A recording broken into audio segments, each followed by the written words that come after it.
हाल है? सब खैरियत से हैं? उम्मीद है कि आप सब ठीक होंगे, फिट फाट होंगे और जहाँ कहीं भी होंगे हमारी दुआ है कि आप हमेशा की तरह हंसते और मुस्कुराते होंगे। मैं हूँ मोहम्मद तैयब और मैं मोहम्मद ताहिर और हमारे यूट्यूब चैनल पर आपका वेलकम हो गया। भाई गाइस, आज हम जिस वीडियो पर बात करेंगे ये वीडियो जी एक रिएक्शन वीडियो है और बहुत ही जो है ना एक्साइटिंग वीडियो बनाई है उन्होंने। तो आज हम इनकी वीडियो पर रिएक्शन देंगे और इस वीडियो जिस पर उन्होंने रिएक्शन दिया है जी वो है जी हैदराबाद एयरपोर्ट। आज हम ये वीडियो इनकी नज़र से देखेंगे और ये इनकी बात भी सुनेंगे और इस पर हम मज़ीद कुछ बात अपनी तरफ से भी करेंगे। आपको अगर वीडियो अच्छी लगे आपने इस वीडियो को लाइक करना है और अपने दोस्तों के साथ इसको शेयर करिए और हमारे चैनल को सब्सक्राइब जरूर करिए और बेल आइकन के बटन को जरूर दबाइए क्योंकि हमारी हर आने वाली वीडियो आप तक आसानी से पहुंच सके। तो आइए भाई वीडियो करते हैं शुरू।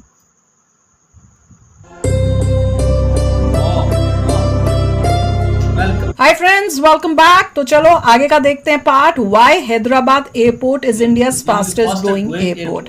अगर आपने इसका पहला पार्ट नहीं देखा तो इससे पहले आया है तो उसको जरूर देख लेना, फिर आगे देखना। पूरी हिस्ट्री एक्सप्लेन कर रहे हैं कैसे ये हैदराबाद एयरपोर्ट बना, नाम पड़ा और सब उसके बारे में बता रहे हैं। अब एयरपोर्ट बन चुका है, उसकी फर्स्ट फ्लाइट जो है इंटरनेशनल फ्लाइट जो है वो लैंड भी हो गई है। तो अब आगे देखते हैं क्या हुआ।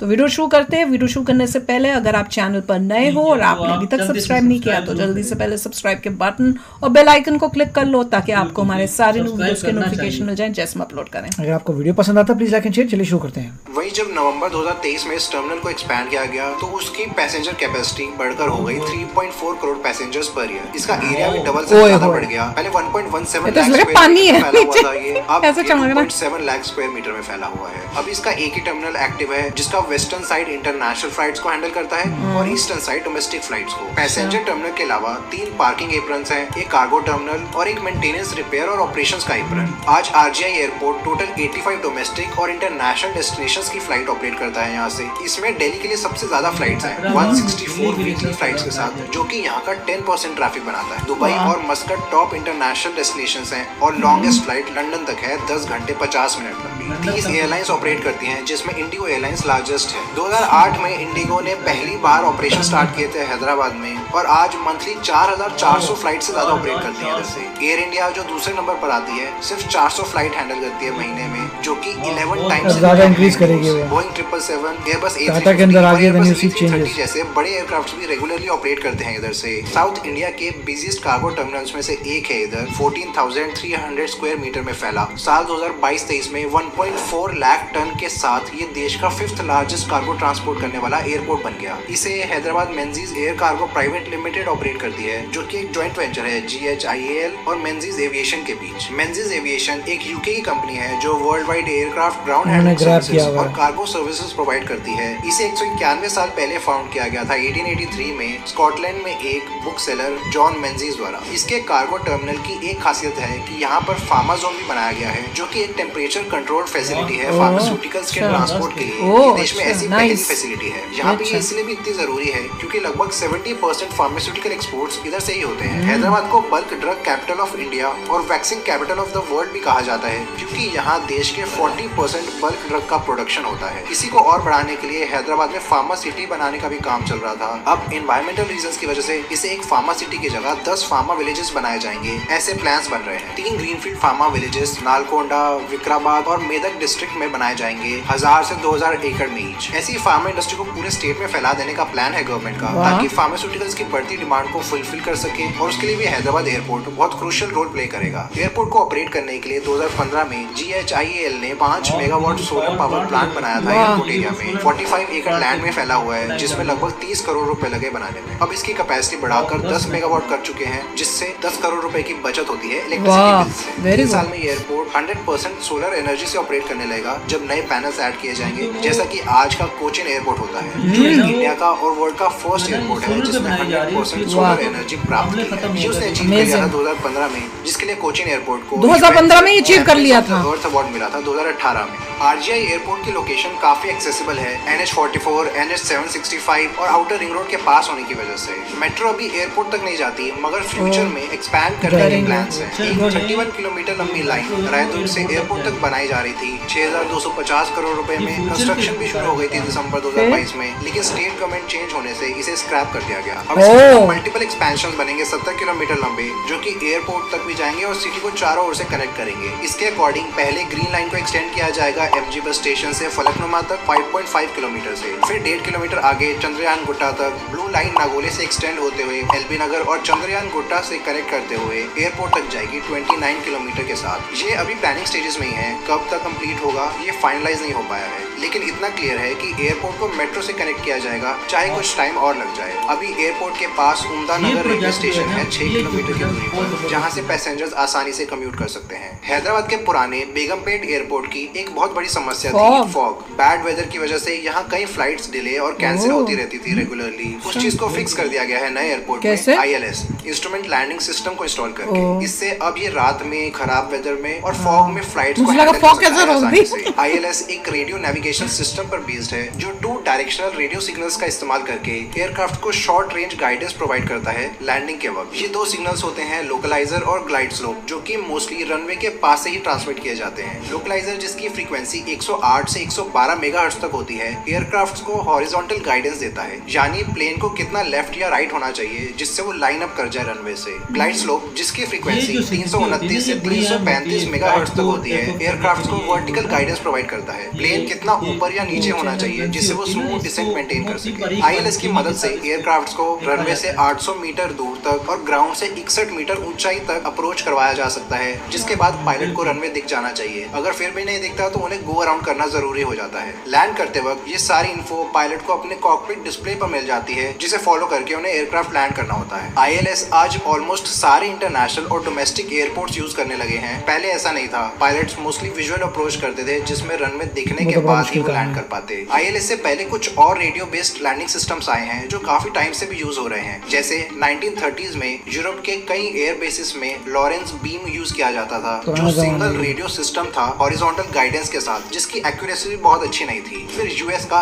SCS-51 सिस्टम आया इसको इम्प्रूव करते हुए, और इसमें वर्टिकल गाइडेंस सिस्टम भी प्रोवाइड करवाया गया। इतने सालों में धीरे धीरे बहुत सारे अपग्रेड्स हुए हैं, कई तरह के लैंडिंग सिस्टम भी बने हैं, जैसे radar based ground control approach system, microwave landing system और satellite based wide area augmentation systems और localiser performance with vertical guidance system. इन सैटेलाइट बेस्ड सिस्टम्स को एयरपोर्ट पे इजीली इंस्टॉल और ऑपरेट कर सकते हैं, इसलिए 2015 आते आते यूएस एयरपोर्ट्स पे ILS से ज्यादा LPV सिस्टम्स इंस्टॉल होने लगे हैं। ऐसा एक्सपेक्टेड है कि फ्यूचर में LPV को ILS से ज्यादा प्रेफरेंस मिलेगी। हालांकि इंडिया के अभी भी ज्यादातर एयरपोर्ट्स पे ILS प्रिसिजन सिस्टम ही इंस्टॉल्ड है, उसे चेंज नहीं किया गया क्योंकि ILS अभी भी काफी ट्रस्टेड है और अच्छी एक्यूरेसी से काम कर रहा है। हैदराबाद के RGI एयरपोर्ट के अलावा देश के और भी एयरपोर्ट्स में ILS हैं, जैसे दिल्ली, मुंबई, बेंगलुरु और कोलकाता। हैदराबाद एयरपोर्ट की एक और खास बात है, ये इंडिया का सबसे पहला एयरपोर्ट था जहाँ ई बोर्डिंग फैसिलिटी इस्तेमाल की जाने लगी 2015 से डोमेस्टिक फ्लाइट्स के लिए और 2020 से इंटरनेशनल पैसेंजर्स के लिए भी। ये इसलिए एक पॉजिटिव पॉइंट है क्योंकि इससे पैसेंजर्स का काफी टाइम बचता है चेक इन में। अब लोग बोर्डिंग पास काउंटर में प्रिंट करवाने के बजाय फोन से QR कोड से ही स्कैन कर सकते हैं। अब दूसरे एयरपोर्ट्स में भी इसे इस्तेमाल किया जा रहा है। इसके अलावा स्मार्ट ट्रॉलीज भी डिप्लॉय की गई हैं, जिस पर पैसेंजर्स अपना बोर्डिंग पास स्कैन करके सारी डिटेल्स जान सकते हैं उस पर मौजूद स्क्रीन से, जैसे डिपार्चर टाइम, बोर्डिंग गेट और फ्लाइट गेट तक नेविगेट भी कर सकती है, लोगों के लिए काफी हेल्पफुल होगा। ये क्या बोला भैया, समझा देना कोई। इसीलिए दूसरे एयरपोर्ट्स अपने लिए अडॉप्ट कर रहे हैं। RGI एयरपोर्ट आज देश का 4th बिगेस्ट एयरपोर्ट है, दिल्ली, मुंबई और बेंगलुरु के बाद। 2022-23 में 2 करोड़ से भी ज्यादा लोगों ने इससे ट्रैवल किया था, जो कि पिछले साल से 69% ज्यादा था। इसको फ्यूचर के लिए और एक्सपैंड किया जा रहा है GMR ग्रुप द्वारा, जो लगभग 6300 करोड़ रुपए इन्वेस्ट भी कर चुके हैं इस फेज में। अभी तो इसमें सिर्फ 2 एक्टिव रनवेज हैं, लेकिन फ्यूचर में टर्मिनल के नॉर्थ साइड पर भी 2 और रनवेज बनाए जा सकते हैं, जो अभी सिर्फ प्रपोज्ड हैं। अपनी परफॉर्मेंस में भी एयरपोर्ट हमेशा टॉप में रहा है। 84.42% पंक्चुअलिटी के साथ ये दुनिया का सेकंड मोस्ट पंक्चुअल एयरपोर्ट बन चुका है दुनिया का एनालिटिक्स के अकॉर्डिंग। इसके अलावा 2023 में इसे एशिया पैसिफिक रीजन में अपनी कैटेगरी का best airport service quality award दिया एयरपोर्ट्स काउंसिल इंटरनेशनल ने। ऐसी और वीडियोस देखने के लिए सब्सक्राइब करें। धन्यवाद। वाह, मजा ही आ गया जिस तरह से पूरा पता चला फ्रॉम स्ट्रगल्स टू सक्सेस, और अभी और डेवलप होगा और प्लान्स हैं। पर वहां पे मुझे धक्का लगा कि जब वो बता रहे थे कि कुछ प्रपोज किया था, अब गवर्नमेंट चेंज हो गई तो उसको हटा। क्या बात है यार, आज हमें बोलना एक बड़ी इंटरेस्टिंग बात जो है ना मालूम हुई है इस वीडियो में कि जो एशिया का, बल्कि एशिया का या पूरी दुनिया का बता रहे थे, एशिया का बता रहे थे, यानी कि दुनिया का दूसरा और एशिया का 1 नंबर जो है ना एयरपोर्ट जो है ना, यानी कि ग्रोइंग, यानी कि एयरपोर्ट आगे ग्रोथ करने वाला, आगे जो है ना तरक्की करने वाला, तरक्की मेरे ख्याल में बोलते हैं ना, इंडिया फास्टेस्ट ग्रोइंग, यानी कि बिल्कुल वो जो है ना 1 नंबर का जो है ना एयरपोर्ट है। वाह भाई वाह, क्या बात है, कमाल की, ये बात बड़ी इंटरेस्टिंग मालूम हुई इस वीडियो में। बाकी जिस तरह उन्होंने जो एयरपोर्ट दिखाया हमें, तो वाकई जो है ना तारीफ़ के काबिल है, ठीक है ना। बाकी भी एयरपोर्ट हैं भारत के अंदर जितने भी हैं, लेकिन वो भी अपनी तारीफ़ के मोहताज नहीं है, यानी कि वो अपने लिहाज से बहुत खूबसूरत है, हर लिहाज से, यानी कि हर चीज़ जो है ना अपने अपने लिहाज से अच्छी है, खूबसूरत है। लेकिन अगर बात करें जो है ना हैदराबाद एयरपोर्ट की, तो इसमें कोई शक नहीं है कि भाई इसमें इतनी कम वक्त के अंदर जो इतना कुछ किया इसमें, यानी कि ग्रोइंग की। और ये आंटी जैसे कि बता रही थी कि स्ट्रगल से लेकर सक्सेस तक, यानी कि आगे फ्यूचर के बारे में देखिए कि वो कितना इसको जो है ना आगे ग्रोथ किया जा रहा है। और इसके अलावा जो वहाँ पे जो एक न्यू टेक्नोलॉजी जो अभी उन्होंने कहा कि वहाँ पे एक्सेस वाला तो उनको समझ ही नहीं आ रहा, यानी कार्ड से एक्सेस होकर अंदर जाना पड़ेगा। हाँ, यानी कार्ड से भी और मोबाइल से भी, यानी कि वो ये भी एक जो है ना न्यू टेक्नोलॉजी है, ठीक है ना।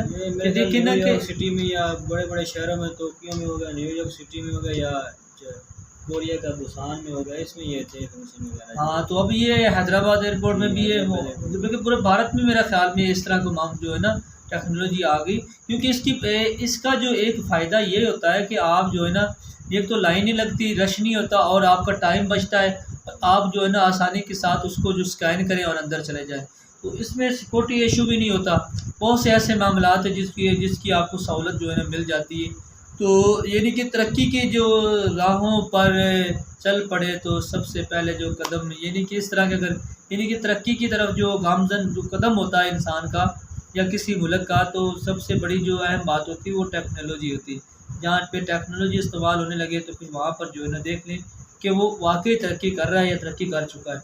और बाकी इसके फ्यूचर के बारे में बहुत कुछ बताया गया, और जिस तरह इसको कि इसकी जो सबसे ज़्यादा मेरे फ्लाइट है, लंबी फ्लाइट, वो लंदन की 10 घंटे की, बिल्कुल लंदन की, यानी कि वो तो हर इंटरनेशनल, लेकिन है भी इंटरनेशनल ना, यानी कि जो भी जितने भी टर्मिनल है ना वो अलग-अलग है।